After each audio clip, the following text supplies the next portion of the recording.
ఇదిగోండి డాడీ, ఉండండి టిఫిన్ తీసుకొస్తాను. ఏం చేస్తున్నావు? ఏం లేదు, మా ఆయనకి టీ పెడుతున్నాను. ఏ అవి ఇంట్లోనే ఉన్నాడు? ఇంట్లోనే ఉన్నారు. చెప్పు, ఏంటి ఇంక విషయాలు? ఎప్పుడు కలుస్తున్నావు నువ్వు? నువ్వు చెప్పాలి. ఇవాళ వస్తా. అరే మా ఫ్రెండ్స్ అందరూ వదిలిని ఎప్పుడు చూస్తున్నా చంపేస్తున్నారు బాబు. తొందరరా, నీకోసం వెయిటింగ్ అందరూ. అవునా, సరే వస్తా. ఒక్కసారి ప్రేమగా ఐ లవ్ యూ చెప్పా ప్లీజ్. అయ్యి మెల్లిగా మాట్లాడు, మా ఆయన ఉన్నారు, టిఫిన్ తింటున్నారు. ఎవరు కాదు, మా మమ్మీ. మా మమ్మీతో కూడా మాట్లాడలేదు నేను, అంతా కూడా స్వతంత్రం లేదు నాకు ఇంట్లో. ఇదిగో టీ. ఇందాక నుంచి ఫోన్లో మాట్లాడతామని అడుగుతున్నాను.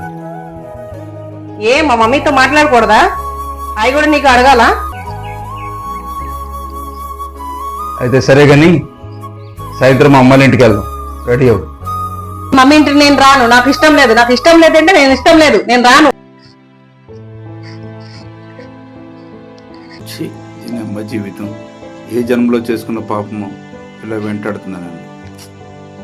ఏం చేస్తాం, కొన్ని జీవితాలు అంతే, అనుభవించక తప్పదు.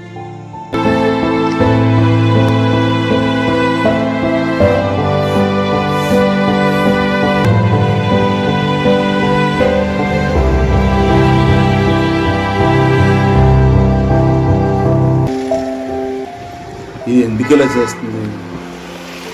నేనేమన్నా తప్పు చేస్తున్నానా? ఏదైతే తీసుకొస్తున్నాను, ప్రతిదానికి చీటికి వాటికి ఎందుకు ఇంత కోపం? ప్రతి విషయానికి చిరాకు పడిపోతుంది. ఏమన్నాను? అమ్మాయిలింటికే కదా దేవుడు అందరికీ చావిస్తాడు, నాకు మాత్రం